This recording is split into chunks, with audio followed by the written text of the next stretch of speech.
Good morning. എല്ലാ പ്രിയപ്പെട്ടവർക്കും പുതിയൊരു വീഡിയോയിലേക്ക് സ്വാഗതം. ഇന്ന് ദിച്ചുമോളുടെ ഡേ ഇൻ മൈ ലൈഫാണ് കാണിക്കുന്നത്. ദിച്ചുമോളുടെ ഡേ ഇൻ മൈ ലൈഫും എൻ്റെ ഡേ ഇൻ മൈ ലൈഫും തമ്മിൽ യാതൊരു വ്യത്യാസവും ഇല്ല. ഞങ്ങളുടെ രണ്ടുപേരുടെ ഏകദേശം ഒരുപോലെ തന്നെയായിരിക്കും. അപ്പോൾ നമുക്ക് രാവിലെ തന്നെ ഒരു കാപ്പി ഉണ്ടാക്കി തുടങ്ങാം. ഇവിടെ ഞങ്ങളെല്ലാവരും കാപ്പിയാണ് കുടിക്കുന്നത്, പിന്നെ ചായയും കുടിക്കും. ഞാൻ ഏറ്റവും കൂടുതൽ അധികം ചെയ്യുന്ന ഒരു ജോലിയാണ് ഈ ചായയും കാപ്പി ഇടുക എന്ന് പറയുന്നത്. ചേട്ടനൊരു 7-8 കാപ്പിയെങ്കിലും ഒരു ദിവസം കുടിക്കും. ചിലപ്പോൾ ചായ, ചിലപ്പോൾ കാപ്പി, അങ്ങനെ മാറി മാറിയായിരിക്കും.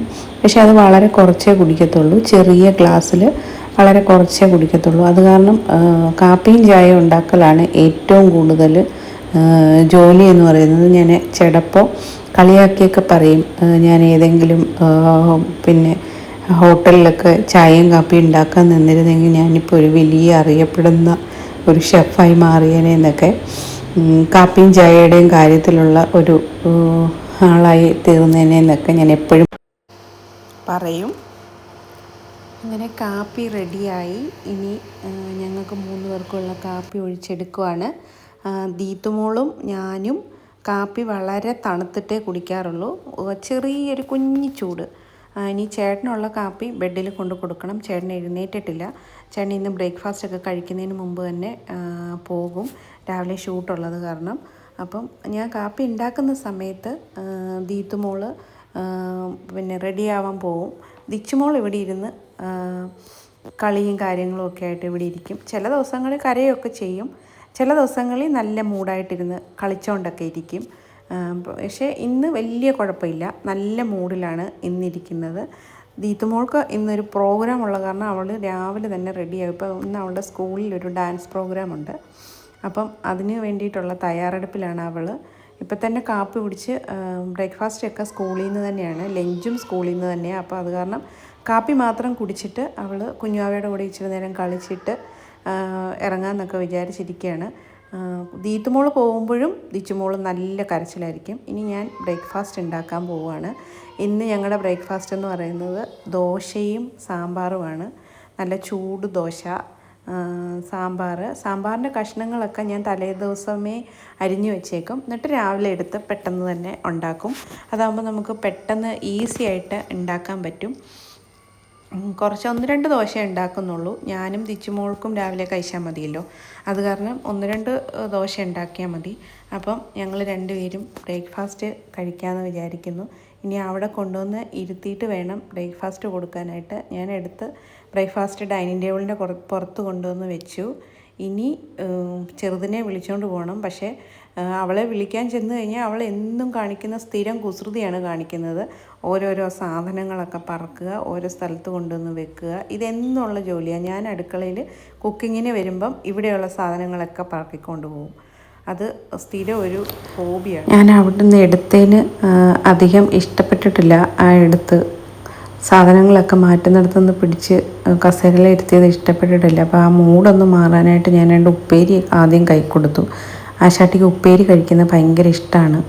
അങ്ങനെ അവിടുന്ന് ഒരു വിധത്തിൽ ഞാനിവിടെ ഈ ഊഞ്ഞാലെ കൊണ്ടിരുത്തി ചെറുതായിട്ടൊന്ന് ആടിച്ച് ഇനി വേണം പതുക്കെ കുറച്ച് ബ്രേക്ക്ഫാസ്റ്റ് ഞാൻ കഴിക്കുന്നതിനൊപ്പം തന്നെ അവക്കൂടെ കൊടുക്കാനായിട്ട്. ഇത് ഇവിടെ ക്ലീനിങ്ങിന് വരുന്നൊരു ചേച്ചിയാണ്. ചേച്ചിയുടെ പേര് വനജ. ചേച്ചി ഒരു 10-12 വർഷമായിട്ട് എൻ്റെ കൂട്ടത്തിൽ തന്നെയുണ്ട്. കുക്കിംഗ് ഒന്നും ചെയ്യില്ല, പക്ഷേ ചേച്ചി എന്നും വന്ന് ഇവിടെ ക്ലീൻ ചെയ്ത് തരും. എനിക്ക് കുഞ്ഞോവയെ വെച്ചിട്ട് ഇതെല്ലാം കൂടെ ഒരുമിച്ച് ചെയ്യാൻ പറ്റാത്തതുകൊണ്ട് ചേച്ചിയാണ് എല്ലാം ചെയ്യുന്നത്. അപ്പം അതുകൊണ്ട് എനിക്ക് ഭയങ്കര ഈസിയാണ് എല്ലാ കാര്യങ്ങളും. കണ്ടോ, ഇതെൻ്റെ ഡിഷ് വാഷറിൻ്റെ സ്പൂൺസൊക്കെ ഇടുന്ന റാക്കാണ്. അവിടെ പോയി എടുത്തുകൊണ്ട് വന്ന് ഇവിടെ വന്നിരിക്കുക. ഇനിയിപ്പോൾ അതിനകത്ത് അവളുടെ കുഞ്ഞു കളിപ്പാട്ടങ്ങളെല്ലാം പറക്കിയിട്ട് നിറച്ചിട്ട് അതും കൊണ്ട് വരും ഡിഷ് വാഷറിൻ്റെ അടുത്തേക്ക്, അത് അതിനകത്ത് വയ്ക്കാനായിട്ട്. ഇനി അടുത്ത എൻ്റെ ഒരു ജോലി എന്ന് പറയുന്നത് ദിച്ചുമോളെ കുളിപ്പിക്കുക എന്നുള്ളതാണ്. അങ്ങനെ അവളെ ബാത്റൂമിലേക്ക് കയറ്റി, സാധാരണ ബാത്റൂമിൽ കയറി കഴിഞ്ഞാൽ കുറേ സമയം എടുക്കും ഇറങ്ങാനായിട്ട്. ഭയങ്കര വെള്ളത്തിക്കളിയാണ്. ഏറ്റവും ഇഷ്ടമുള്ളൊരു കാര്യം എന്നാന്ന് ചോദിച്ചു കഴിഞ്ഞാൽ അവളുടേത് കുളിക്കുക എന്നുള്ളതാണ്. എപ്പോൾ വിളിച്ചാലും റെഡിയാണ്. കുളിക്കാൻ പോകാമെന്ന് പറഞ്ഞാൽ എത്ര വഴക്കായിട്ട് നിന്നാലും നമ്മൾ വിളിച്ചാൽ നമ്മുടെ കൂടെ ഓടി വരും. പിന്നെ കുളിയും വെള്ളം കോരി നിറയ്ക്കലും ഒക്കെയാണ്. ഞാൻ ബക്കറ്റും കപ്പും ഒന്നും വെക്കാത്തത് ദിച്ചുമോളെ പേടിച്ചിട്ട് അവൾ നമ്മൾ ആരും കാണാത്തപ്പോൾ കയറി വന്നിട്ട് വേണമെങ്കിൽ വെള്ളം നിറച്ച് ഭയങ്കര കളിക്കും. അതുകൊണ്ട് ഞാൻ ബാത്റൂമിലൊന്നും അങ്ങനെ ബക്കറ്റും കപ്പും ഒന്നും സാധാരണ രീതിയിൽ വെക്കാറില്ല. ഇനിയിപ്പം കുളിപ്പിച്ച് ഒന്ന് എന്തെങ്കിലുമൊക്കെ പറഞ്ഞിട്ട് വേണം ഇറക്കിക്കൊണ്ട് വരാനായിട്ട്. അങ്ങനെ ദിച്ചുമോളെ കുളിപ്പിച്ച് ഇറക്കി. ഇനിയിപ്പോൾ ഉടുപ്പൊക്കെ ഇടിയിച്ച് ഇനി ഫുഡൊക്കെ കഴിച്ചത് കാരണം അങ്ങ് ഉറങ്ങിക്കോളും. എപ്പോഴും ഇവിടെയുള്ളൊരു കളിയെന്ന് പറഞ്ഞാൽ ഞാൻ ക്രീം എടുത്ത് മാറ്റി വെക്കും, അവളത് ഓടിപ്പോയി എടുത്തുകൊണ്ട് പോകും. ക്രീമും പൗഡറും കൈ കെട്ടിക്കഴിഞ്ഞാൽ പിന്നെ ഒരു രക്ഷയുമില്ല. സ്വന്തമായിട്ട് ഇടുക, കയ്യെ തേക്കുക, കാലേ തേക്കുക, എല്ലായിടത്തും വാരി അവിടെ എവിടെയൊക്കെ തൂക്കുക. ഇങ്ങനത്തെ ഉള്ള പരിപാടികളാണ് മെയിനായിട്ട് ചെയ്യുന്നത്. റെഡിയാക്കാനായിട്ട് വലിയ ബുദ്ധിമുട്ടൊന്നുമില്ല, എല്ലാം ഇഷ്ടമാണ് റെഡിയാക്കാൻ വേണ്ടിയിട്ട്. ഉടുപ്പിടാനും ക്രീം തേക്കാനും എല്ലാ കാര്യങ്ങൾക്കും അവൾക്ക് ഭയങ്കര ഇഷ്ടമാണ് ഒരുങ്ങാൻ. അല്ലെങ്കിലും പെൺകുട്ടികൾ അങ്ങനെയാണല്ലോ, പൊട്ട് തൊടാനും കണ്ണെഴുതാനും ഒരുങ്ങാനും ഒക്കെ ഭയങ്കര ഇഷ്ടമുള്ളവളായിരിക്കും. ഇവിടെ അധികം മുറിയിലൊന്നും അധികം സാധനങ്ങളൊന്നും വെക്കാൻ സമ്മതിക്കത്തില്ല. എല്ലാം ഞാൻ വെക്കുന്നത് അപ്പം തന്നെ എടുത്തുകൊണ്ട് പോകും. അത് കാരണം താഴെ അവളുടെ കയ്യെത്തുന്നിടത്ത് ഒരു സാധനങ്ങളും ഉണ്ടാകാറില്ല. ക്രീം ഇപ്പോൾ പതുക്കെ എടുത്ത് മുഖത്തൊക്കെ തേച്ച് കവളത്ത് ക്രീം ഇരിപ്പുണ്ട്, കണ്ടോ, കുറച്ച് വായിലും പറ്റിയിട്ടുണ്ട്. അങ്ങനെ ഭയങ്കര ഒരുക്കത്തിലാണ്, സ്വന്തമായിട്ടുള്ള ഒരുക്കത്തിൽ. നമ്മൾ എന്ത് ചെയ്യുന്നോ അത് അതേപടി അനുകരിക്കും കുഞ്ഞുങ്ങളെന്ന് പറയുമ്പോൾ. ദീപ്തിമോളുടെ കാര്യത്തിൽ ഞാൻ കുറച്ചൊക്കെ മറന്നു പോയിരുന്നു. പക്ഷേ ഇവള് വന്ന് ഇവളുടെ കാര്യങ്ങൾ കാണുമ്പോഴത്തേക്ക് ശരിക്കും അങ്ങനെ തോന്നാറുണ്ട്. നമ്മൾ എന്ത് ചെയ്താലും അതുപോലെ തന്നെ അനുകരിക്കുന്ന ഒരു പ്രായമാണിപ്പം. അങ്ങനെ കുളിച്ച് റെഡിയായി. ഇനിയൊരു പൊട്ടൊക്കെ തൊടാമെന്ന് വിചാരിച്ചു. ഒരു പൊട്ടൊക്കെ തൊട്ട് പൊട്ട അവിടെ ഇരിക്കുക. ഇനിയിപ്പോൾ എടുത്തുകൊണ്ട് വന്നു അപ്പുറത്തെ മുറിയിലിരിക്കുക. ഇവളെ പേടിച്ച് പല സ്ഥലത്താണ്, എല്ലാത്തിൻ്റെയും ഓർഡറൊക്കെ തെറ്റിക്കിടക്കുവാണ്. പെട്ടെന്ന് കൈ കിട്ടുന്നത് എടുത്തുകൊണ്ട് പോകും. ഞാനത് അവിടെ എവിടെയൊക്കെ മേടിച്ച് വെക്കും. അങ്ങനെ ഇനിയിപ്പോൾ ഈ പൊട്ടെടുത്തുകൊണ്ട് വരണം. പൊട്ടെടുത്തുകൊണ്ട് വരുന്നത് വരെ ഇന്ന് അങ്ങനെയെന്ന് പറഞ്ഞുകൊണ്ടിരിക്കുക കൊണ്ടുവരാൻ വേണ്ടിയിട്ട്. അപ്പോൾ പൊട്ട് തൊടാനൊക്കെ ഇരുന്ന് തരും കേട്ടോ, അങ്ങനെ വലിയ വഴക്കൊന്നും ഉണ്ടാക്കത്തില്ല. പൊട്ട് തൊടുന്നത് വരെ അനങ്ങാതെ ഇരിക്കും. പൊട്ട് തൊടട്ടെ എന്ന് പറഞ്ഞു കഴിഞ്ഞാൽ ഭയങ്കര സന്തോഷത്തോടു കൂടി ഇരിക്കും. അവൾ പക്ഷേ പാവയ്ക്കും പൊട്ട് തൊടുന്നേ ഉള്ളൂ. ഞാൻ പൊട്ട് തൊടുമ്പോഴത്തേക്ക് എവിടെന്നെങ്കിലും ഒരു പാവയൊന്നും എടുത്തുകൊണ്ട് വരും. എന്നിട്ട് അതിനും പൊട്ട് തൊട്ട് കൊടുക്കും.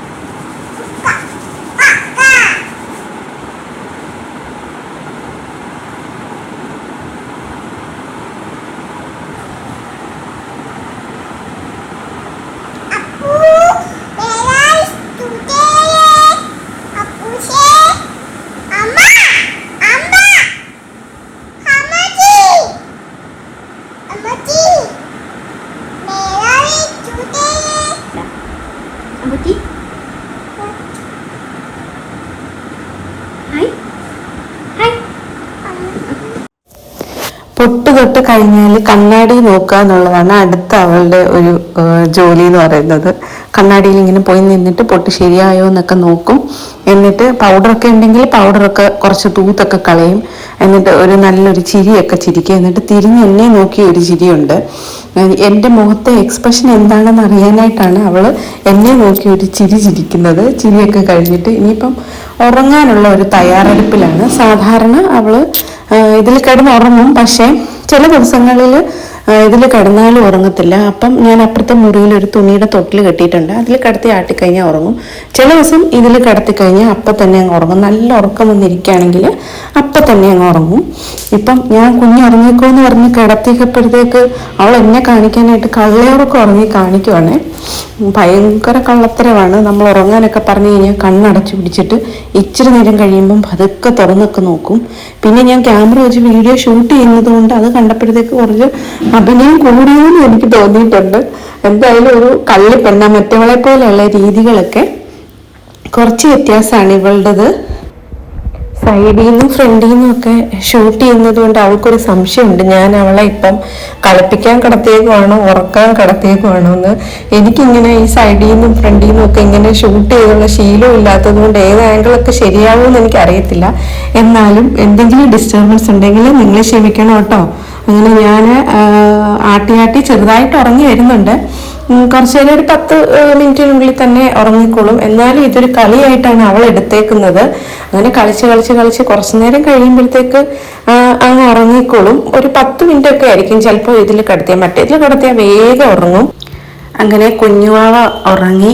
ഞാൻ നേരെ അടുക്കളയിലേക്ക് എൻ്റെ ജോലിയിലേക്ക് പോവാണ്. പെട്ടെന്ന് തന്നെ ഒരു മീൻകറി വെക്കാമെന്ന് വിചാരിച്ച് എല്ലാം ആദ്യമേ തന്നെ ഞാൻ മീൻകറി വെക്കുമ്പോൾ സാധാരണ മുളക് പൊടി, മല്ലിപ്പൊടി, മഞ്ഞൾപ്പൊടി എല്ലാം ഒരുമിച്ച് മിക്സ് ചെയ്ത് എല്ലാം എടുത്ത് വെച്ചതിന് ശേഷമാണ് ഞാൻ ചട്ടി അടുപ്പിൽ വെക്കുന്നത്. കാരണം നമ്മൾ ഓരോ പൊടി വീതം ഇടുമ്പോൾ ചിലപ്പോൾ കരിഞ്ഞു പോകാൻ ചാൻസ് ഉണ്ട്. അത് മാത്രമല്ല, എല്ലാം നേരത്തെ എടുത്ത് വെക്കുകയാണെന്നുണ്ടെങ്കിൽ നമുക്ക് പെട്ടെന്ന് കാര്യങ്ങൾ കഴിയും. മുളക് പൊടി, മല്ലിപ്പൊടി, മഞ്ഞൾപ്പൊടി, ഉലുവാപ്പൊടി ഇത്രയാണ് ഞാൻ മീൻകറിക്ക് വേണ്ടിയിട്ട് ഉപയോഗിക്കുന്നത്. ഇതിലും നന്നായി കുക്ക് ചെയ്യുന്ന ഒരുപാട് ആൾക്കാരുണ്ട്. അവരൊക്കെ ഈ വീഡിയോ കാണുമ്പോൾ അവർക്ക് മനസ്സിലാവും ഞാനൊരു അത്ര വലിയ കുക്കൊന്നും അല്ലെന്ന്. അത് സത്യമായിട്ടുള്ള കാര്യമാണ്. ഞാൻ വലിയ കുക്കൊന്നുമല്ല. അത്യാവശ്യം ജീവിച്ചു പോകാനുള്ള ഫുഡൊക്കെ ഉണ്ടാക്കാൻ അറിയാവുന്ന മാത്രമേ ഉള്ളൂ. പിന്നെ ചേട്ടനോടുള്ള ഒരു സ്നേഹവും ഇഷ്ടവും ഒക്കെയാണ് എന്നെ പ്രോത്സാഹിപ്പിക്കാനുള്ള കാരണമെന്ന് എനിക്കറിയാം. പിന്നെ ഞാൻ ഇത്രയും ഡീറ്റെയിൽ വൈസിൽ ഇത് പറയാന്ന് പറഞ്ഞാൽ നമ്മൾ ആദ്യമായിട്ട് ഉണ്ടാക്കുന്നവർക്ക് ഒന്ന് ഹെൽപ്ഫുൾ ആവുമെങ്കിൽ ആകട്ടെ എന്ന് വെച്ചിട്ടാണ്. അവർക്ക് ഇതിനകത്ത് എന്തൊക്കെയാണ് യൂസ് ചെയ്യുന്നതെന്ന് ഒന്ന് ജസ്റ്റ് ഒന്ന് കാണുമ്പോൾ മനസ്സിലാവുമല്ലോ. അങ്ങനെ അളവും കാര്യങ്ങളും ഒന്നും പറയുന്നില്ലെങ്കിലും ഇതിൽ എന്തൊക്കെയാണ് യൂസ് ചെയ്തിരിക്കുന്നതെന്ന് അവർക്ക് കാണുമ്പോൾ മനസ്സിലാക്കാൻ പറ്റും. അപ്പം കുക്കിംഗ് പഠിച്ചു തുടങ്ങുന്നവർക്ക് ഒരു ഹെൽപ്ഫുൾ ആവും. പെട്ടെന്ന് ഉണ്ടാക്കാൻ പറ്റുന്ന കുറച്ച് ഐറ്റംസുമാണ് ഞാൻ ഈ വീഡിയോയിലൂടെ എല്ലാം ഇട്ടേക്കുന്നത്. അപ്പൊ അവർക്ക് വേഗം തന്നെ ഉണ്ടാക്കാൻ പറ്റും. അല്ലാതെ ഒരു കുക്കിംഗ് എല്ലാം അറിയാവുന്ന പ്രൊഫഷണൽസിന് വേണ്ടിയിട്ടുള്ള ഒരു വീഡിയോയേ അല്ല ഇത്. പിന്നെ പഠിച്ചു തുടങ്ങുന്നവർക്ക് വേണ്ടിയിട്ടുള്ളതാണ്. അപ്പൊ ഞാൻ പൊടികളെല്ലാം മിക്സ് ചെയ്തു പുറത്ത് വെച്ച് തന്നെ തവി കൊണ്ട് നന്നായിട്ട് ഇളക്കി. അല്ലെങ്കിൽ നമ്മൾ ഓരോ പൊടികളായിട്ട് ഇടുമ്പോൾ ചിലപ്പം കരിഞ്ഞു പോയി. എനിക്കങ്ങനെ കരിഞ്ഞു പോയിട്ടുണ്ട്. അപ്പൊ അത് കാരണം ഞാൻ കണ്ടുപിടിച്ച വഴിയാണ് ഇതെല്ലാം പുറത്ത് വെച്ച് തന്നെ മിക്സ് ചെയ്തിട്ട് ഗ്യാസ് കത്തിച്ചിട്ട് തുടങ്ങാമെന്നുള്ളത്. ഇനി മീൻകറിക്ക് വേണ്ട മെയിൻ ഇൻഗ്രീഡിയൻ്റ് എന്ന് പറയുന്നത് പുളിയാണ്. ഞാനൊരു 4-5 കഷ്ണം പുളി എടുത്തിട്ടുണ്ട്. ഇത് അത്യാവശ്യം നല്ല പുളി ഉള്ളതായതുകൊണ്ട് ഞാൻ ഇത് പുളി വെള്ളത്തിലേക്ക് ഇട്ടു. ഇനി ഇത് ചെറുതായിട്ടൊന്ന് കുതിരണം. ഈ കുതിരുന്ന സമയത്താണ് ഞാൻ ചട്ടി അടുപ്പിൽ വെച്ചിട്ട് എണ്ണ ഒഴിക്കുന്നത്. ചട്ടി ചൂടായിട്ടുണ്ട്, എണ്ണയും ചൂടായി. ഇനി നമുക്ക് ഇതിനകത്തേക്ക് കടുക് ഇട്ട് കൊടുക്കാം. ഈ കടുക് പൊട്ടിക്കഴിഞ്ഞതിന് ശേഷമേ അടുത്ത ഇൻഗ്രീഡിയൻറ്റ് ചേർക്കാവുള്ളൂ. ഞാൻ വെളുത്തുള്ളി, ഇഞ്ചി നേരത്തെ തന്നെ എടുത്തു വെച്ചിട്ടുണ്ട്. അപ്പോൾ ഇത് കടുക് പൊട്ടി വരുമ്പോൾ നമുക്ക് വെളുത്തുള്ളി, ഇഞ്ചിയും ഇതിനകത്തേക്ക് ആഡ് ചെയ്ത് കൊടുക്കാം. ഇത് ഇടയ്ക്കിടയ്ക്ക് ഇളക്കി കൊടുക്കണം നല്ലതുപോലെ. അടിക്കൊന്നും പിടിക്കാതെ കരിഞ്ഞു പോകാതെ നമ്മൾ മാറി വേറെ സ്ഥലത്തോട്ടൊന്നും പോകരുത്. നല്ലതുപോലെ ഇളക്കി കൊടുക്കുക. ഇതൊരു ബ്രൗൺ ഷെയ്ഡ് ആകുന്നത് വരെ നമുക്ക് ഇളക്കി കൊടുക്കണം. ഇപ്പം ബ്രൗൺ ഷെയ്ഡ് ആയിട്ടുണ്ട്. ഇതിനകത്തേക്ക് നമ്മൾ നേരത്തെ മിക്സ് ചെയ്ത് വെച്ച പൊടി ചേർക്കാം. പ്രത്യേകം ശ്രദ്ധിക്കേണ്ടത്, നമ്മൾ പൊടി ഇടുന്നതിന് മുമ്പ് തീ നല്ലതുപോലെ കുറയ്ക്കണം. തീ കുറച്ചില്ലെങ്കിൽ നമ്മൾ പൊടി ഇടുമ്പോൾ കരിഞ്ഞു പോകും. അതുകൊണ്ട് തീ കുറച്ചിട്ട് നമുക്ക് നല്ലതുപോലെ ഇളക്കി കൊടുക്കാം. ഇനി ഇത് നല്ല ഒരു ബ്രൗൺ ഷെയ്ഡ് ആവുന്നത് വരെ ഇളക്കണം. കരിയാതെയും അടിക്ക് പിടിക്കാതെയും നോക്കണം. ആദ്യമായിട്ട് ഉണ്ടാക്കുന്നവർക്ക് ചിലപ്പോൾ പൊടി ഇടുമ്പോൾ പെട്ടെന്ന് കരിഞ്ഞു പോകും. ഇനി നമ്മൾ ഇതിനകത്തേക്ക് ആ നേരത്തെ എടുത്ത് വെച്ച പുളി ഞാൻ ചെറിയ പീസാക്കിയിട്ടുണ്ട്. പുളി ഇതിനകത്തേക്ക് ഒഴിച്ചു കൊടുക്കാം. ഇനി രണ്ടും കൂടെ നല്ലതുപോലെ ഇളക്കണം. ആദ്യമായിട്ട് ഉണ്ടാക്കി വരുന്നവർക്ക് ചിലപ്പം ഇത് കരിയാൻ ചാൻസ് ഉണ്ട്. അതുകൊണ്ടാണ് ഞാൻ പറഞ്ഞത് തീ നല്ലതുപോലെ കുറച്ച് വെക്കണം. നമുക്ക് കുറച്ച് പ്രാക്ടീസ് ആയാൽ കുഴപ്പമില്ല. ഞാൻ ഉപ്പ് ആഡ് ചെയ്തിട്ടുണ്ട്. ഉപ്പ് ആഡ് ചെയ്ത വീഡിയോ എനിക്ക് എടുക്കാൻ പറ്റിയില്ല, കുഞ്ഞുവാവയെ നോക്കാൻ പോയതുകൊണ്ട്. ഇനി നമുക്ക് കുറച്ച് വെള്ളം കൂടെ ഇതിനകത്തേക്ക് ഒഴിച്ചു കൊടുക്കാം. ഞാൻ 1 കിലോ കേരമീനാണ് എടുത്തിരിക്കുന്നത്. അതിനാവശ്യം അത് വേകാനുള്ള വെള്ളമാണ് ഞാനിപ്പോൾ ചേർത്തത്. കുറച്ച് വെള്ളം കൂടിപ്പോയാലും നമുക്ക് കുഴപ്പമൊന്നുമില്ല. അത് നല്ലതുപോലെ ഒന്ന് വറ്റിച്ചെടുത്തേച്ചാൽ മതി. ഇനി കുറച്ച് ഞാൻ കറിവേപ്പില ഇട്ട് കൊടുത്തു. ഇനി ഇത് നല്ലതുപോലെ തിളയ്ക്കണം. തിളച്ചതിന് ശേഷം മാത്രമേ നമ്മൾ മീൻ ഇടാൻ പാടുള്ളൂ. കാരണം ആ പുളിയും ഉപ്പും ഇതും എല്ലാം ആ വെള്ളത്തിലേക്ക് നല്ലതുപോലെ ഇറങ്ങും. ഇപ്പം എണ്ണ തെളിഞ്ഞിട്ടുണ്ട്. ഇനിയിപ്പം തന്നെ ഇത് നല്ലതുപോലെ തിളയ്ക്കും. ഇനി അതെ കണ്ടോ തിളച്ചു. ഇനി ഞാൻ ഈ കേരമീനെല്ലാം പറക്കി ഇതിനകത്തേക്ക് കുറച്ച് കുറച്ചായിട്ട് ഇടുവാണ്. അപ്പൊ ആദ്യമായിട്ട് ഉണ്ടാക്കുവാണെന്നുണ്ടെങ്കിൽ നമ്മുടെ കയ്യിൽ അതിന്റെ ആവിയൊന്നും അടിക്കാതിരിക്കാൻ ശ്രദ്ധിക്കണം. അപ്പോഴും വേണമെങ്കിൽ തീ നല്ലതുപോലെ കുറച്ച് വെച്ചതിന് ശേഷം ഈ മീനെല്ലാം ഇട്ടതിന് ശേഷം അടച്ചതിന് ശേഷം നമുക്ക് തീ കൂട്ടി വെക്കാം. അപ്പൊ നമ്മുടെ കയ്യിൽ ആവിയൊന്നും അടിച്ച് പൊള്ളലൊന്നും ഉണ്ടാവത്തില്ല. സ്ഥിരമായിട്ട് ചെയ്യുന്നവർക്ക് അതൊന്നും കുഴപ്പമില്ല. അങ്ങനെ ഞാൻ മീനെല്ലാം പറക്കി അതിനകത്ത് ഇട്ടു. ഇനി നമുക്ക് ഇത് അടച്ചു വെക്കാം. ഒന്ന് തിളയ്ക്കണം നല്ലതുപോലെ. ഇത് ഇടയ്ക്കിടയ്ക്ക് വന്ന് ഒന്ന് ഇളക്കി കൊടുക്കണം, അടിക്കൊന്നും പിടിച്ചു പോകാതെ നല്ലപോലെ ഒന്ന് ഇളക്കി കൊടുക്കണം. ഇതിപ്പം അത്യാവശ്യം നല്ലതുപോലെ തിളച്ചിട്ടുണ്ട്. ഇനി കുറച്ചും കൂടി ഒന്ന് നല്ലതുപോലെ വറ്റണം. വറ്റുന്നത് വരെ ഞാൻ വെള്ളം ഇച്ചിരി കൂടുതൽ ഒഴിച്ചത് കൊണ്ട് നല്ലതുപോലെ ഇത് വറ്റണം. വറ്റുന്നത് വരെ ഇനി അടച്ചില്ലെങ്കിലും കുഴപ്പമില്ല, തുറന്നിരുന്നാലും നല്ലതുപോലെ ഒന്ന് വറ്റിയാൽ മതി. അപ്പം അത്യാവശ്യം ഞാൻ കറി നല്ലതുപോലെ വറ്റിയിട്ടുണ്ട്. ഇനി ലാസ്റ്റ് കുറച്ച് കറിവേപ്പിലയും കൂടെ മേളിൽ ഇട്ട് കൊടുക്കുക. കുറച്ചും കൂടെ കറി വറ്റേണ്ടവർക്ക് ഇച്ചിരി കൂടെ വറ്റിച്ചെടുക്കാം. ശരിക്കും ഞാൻ വെക്കുന്ന മീൻകറി ആ സമയത്ത് കൂട്ടുന്നതിനേക്കാളും നല്ലത് പിറ്റേ ദിവസം കൂട്ടുമ്പോഴാണ് ആ പുളിയൊക്കെ നല്ലതുപോലെ ഇറങ്ങി നല്ല ടേസ്റ്റോട് കൂടി ഇരിക്കുന്നത് പിറ്റേ ദിവസമാണ്. ഈ മീൻകറി റെഡിയായി. ഞാൻ ഉച്ചക്കത്തെ ലഞ്ച് കുഞ്ഞാവ് എഴുന്നേൽക്കുന്നതിന് മുമ്പ് തന്നെ ഞാൻ കറികളൊക്കെ എടുത്തു. രാവിലത്തെ സാമ്പാറും മീൻകറിയും അച്ചാറും ഒക്കെ വെച്ചിട്ട് ഞാൻ മാത്രമേ ഉള്ളത് കൊണ്ട് ഞാനങ്ങനെ തോരനൊന്നും ഉണ്ടാക്കിയിട്ടില്ല. ഇത് തന്നെ ധാരാളം. കുഞ്ഞാവ് എഴുന്നേറ്റ് കളി തുടങ്ങിയിട്ടുണ്ട്. കുഞ്ഞാവയ്ക്ക് ഞാൻ ഫുഡ് കൊടുത്തു. പക്ഷെ എനിക്ക് ഒറ്റയ്ക്ക് വീഡിയോ എടുക്കാൻ പറ്റാത്തത് കൊണ്ട് ഞാൻ ഫുഡ് കൊടുക്കുന്ന വീഡിയോ എടുത്തിട്ടില്ല. ഇനിയിപ്പോൾ കുറച്ച് നേരം മുറ്റത്തൂടെ നടന്ന് കളികളൊക്കെയാണ്. ആ ഒരു ഉറക്കക്ഷീണമൊക്കെ മാറുന്നത് വരെ കൊണ്ട് നടന്ന് ഞാൻ ഇച്ചിരി നേരം മുറ്റത്തൂടെയൊക്കെ കളിപ്പിക്കും. ഈ ടൈം ആയതുകൊണ്ട് വലിയ കൊതുകിന്റെ പ്രശ്നങ്ങളില്ല. നമ്മൾ വൈകുന്നേരം ആയി കഴിഞ്ഞ് കഴിഞ്ഞാൽ ചിലപ്പം കൊതുക് ഉള്ളതുകൊണ്ട് ഈവനിങ് ഇപ്പം നല്ല മഴയും കൂടെ അല്ലേ, അപ്പൊ നമ്മൾ കൊതുവായതുകൊണ്ട് ഞാനിങ്ങനെ ഈവനിങ് ഇപ്പം പുറത്തേക്ക് ഇറങ്ങുന്നത് വളരെ കുറച്ചു. ഉച്ച കഴിഞ്ഞ് ഫുഡൊക്കെ കഴിച്ചതിന് ശേഷം ചിലപ്പോൾ ഫുഡ് മുറ്റത്തൂടെ നടന്നിട്ടൊക്കെ ആയിരിക്കും അവർക്ക് കൊടുക്കുന്നത്. അത് കഴിഞ്ഞ് കളിയൊക്കെ കഴിഞ്ഞ് പതുക്കെ ഉള്ളിലേക്ക് കയറുകയാണ് ചെയ്യുന്നത്. ഇപ്പൊ ചെടിക്കകത്തൊക്കെ കൈയിട്ട് അതിനകത്തുള്ള കല്ല് പറക്കുക എന്നുള്ളതാണ് അവളുടെ മെയിൻ സംഭവം. പുറത്തിറങ്ങി കഴിഞ്ഞ് കഴിഞ്ഞാൽ അതിനകത്തെ കല്ലുകളെല്ലാം പറക്കിയെടുത്ത് ഓരോരോ സ്ഥലങ്ങളിൽ കൊണ്ടുവെക്കുക, പൂ പറിക്കുക, അതൊക്കെയാണ്. ദീപമുള്ള ദിവസങ്ങളിലാണെങ്കിൽ രണ്ടുപേരും കൂടെ കളിച്ചോളും. ഇപ്പൊ ഇച്ചുമോള് മുറ്റത്ത് കളിക്കാൻ ഇറങ്ങി കഴിഞ്ഞ അപ്പം തന്നെ ഒരാളും കൂടെ ഓടി വരും അവളുടെ കളി കാണാൻ. അവനും ആഗ്രഹമുണ്ട് ഇങ്ങോട്ട് ഇറങ്ങി കളിക്കണമെന്ന്. കണ്ടോ, ഇതാണ് ഞങ്ങളുടെ ഡിറ്റോ അച്ഛൻ. ഇവനിപ്പോൾ 4 വയസ്സായി. ഇവൻ 4 വർഷമായിട്ട് ഞങ്ങളുടെ ജീവിതത്തിൻ്റെ ഒരു ഭാഗമാണ്. അവൾ ഇവിടെ പുറത്തു നിന്ന് കളിക്കുമ്പോൾ അവനും അവിടെ വന്ന് നോക്കി നിൽക്കും. മഴയില്ലാത്ത ടൈമാണെങ്കിൽ ഞാൻ ഇറക്കി വിട്ട് ഇവരുടെ രണ്ടുപേരെയും കൂടെ ഒരുമിച്ച് ഇവിടെ നിന്ന് കളിച്ചോളും. അവനങ്ങനെ ഉപദ്രവിക്കൊന്നുമില്ല. ഇപ്പം മഴ ആയതുകൊണ്ട് ഇറക്കിയില്ല.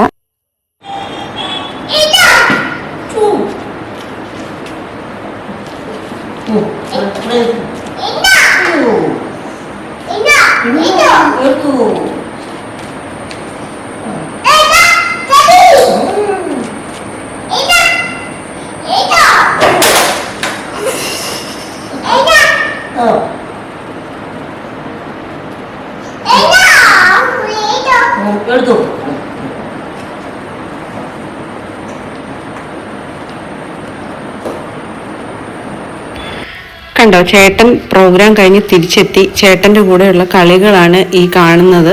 പാവയെല്ലാം പറക്കി ചേട്ടന് കൊണ്ട് കൊടുക്കും. ചേട്ടൻ വന്നു കഴിഞ്ഞാൽ ഉടനെ തന്നെ അവൾ കളിപ്പാട്ട സാധനങ്ങളെല്ലാം ചേട്ടൻ്റെ കയ്യിൽ കൊണ്ട് കൊടുക്കും. പിന്നെ ഒരു 10-15 മിനിറ്റ് നേരത്തേക്ക് ചേട്ടനുമായിട്ട് നല്ല കളികളായിരിക്കും. ഓരോരോ നമുക്ക് ഭയങ്കരമായിട്ട് ചിരി വരുന്ന കളികളൊക്കെ ആയിരിക്കും പിന്നെ ഇവിടെ നടക്കുന്നത്.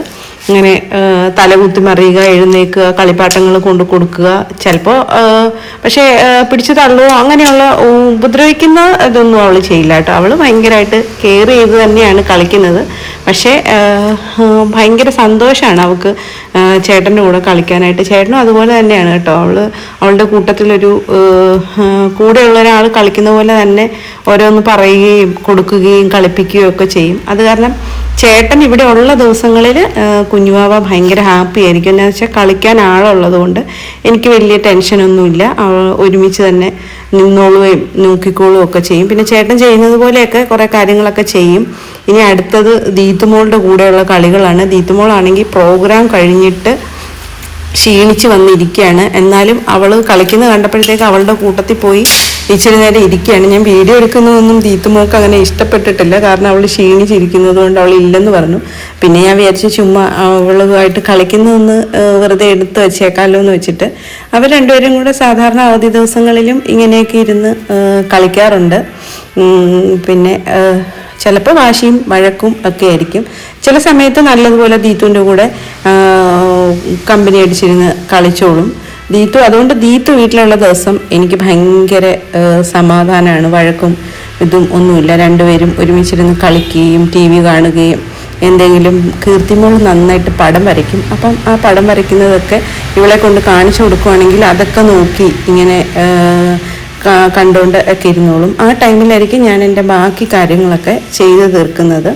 ഇപ്പോൾ വൈകുന്നേരം ആയതുകൊണ്ട് ഒരു ചായ കുടിച്ച് എന്തെങ്കിലും സ്നാക്സോ എന്തെങ്കിലുമൊക്കെ കഴിക്കും. ഇനിയിപ്പോൾ ദീത്തു ഈ കളിയൊക്കെ കഴിഞ്ഞതിന് ശേഷം കുളിക്കാനായിട്ട് എഴുന്നേറ്റ് പോകും. ഇനി കുളിച്ച് ഇറങ്ങി വന്നതിന് ശേഷം വേണം അവർ രണ്ടുപേരും കൂടെ ഉള്ള ഒരു എല്ലാ ദിവസത്തെ ഒരു പതിവാണ് അവർ രണ്ടുപേരും കൂടെ ഉള്ള ഒരു വിളക്ക് കത്തീര്. അപ്പം ദീത്തുമോളുമായിട്ടുള്ള കളിയിൽ വട്ടം കറങ്ങി ഭയങ്കര സന്തോഷത്തിൽ കളിച്ചുകൊണ്ടിരിക്കുകയാണ്. ഞാൻ വിളിച്ചിട്ടൊന്നും വരാതെ പോയി കുതിരയുടെ പുറത്തൊക്കെ കയറി ഇരുന്നു. ഇതാണ് ദിച്ചുമോളുടെ ഒരു ദിവസം എന്ന് പറയുന്നത്.